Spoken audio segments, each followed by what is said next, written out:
এসছেন এবং অনেক বাচ্চারাও এসছে। আমার পুত্র সম সবাইকে আমার স্তর বিন্যাসে শ্রদ্ধা ভক্তি ভালোবাসা জানিয়ে আজকের লিভার ফাউন্ডেশন একটা সুস্থ থাকার যে বিষয়, যেটা এতক্ষণ ধরে বললেন আমি দেখতে আসলেও আমি শুনেছি।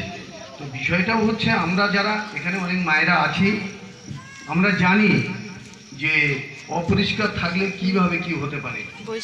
যাই হোক, দীর্ঘক্ষণ মায়েরাও জানেন যে আমরা পরিষ্কার পরিচ্ছন্ন এটা না রাখলে আমাদের অসুস্থতা ধারণ করবে, বিশেষ করে বাচ্চাদের সুস্থতা রাখার জন্য। তো দীর্ঘক্ষণ বলেছেন, আমি আর কি বলবো, সবাই জানেন। এখানে আধিকারিক বৃন্দরা বলেছেন, গ্রামের ডাক্তার হিসাবে আমার মামা পরিতোষ মামাও আছেন এবং নারায়ণজ্যোতি আমার ভাই অফিসের কথাও বলেছেন। আপনাদের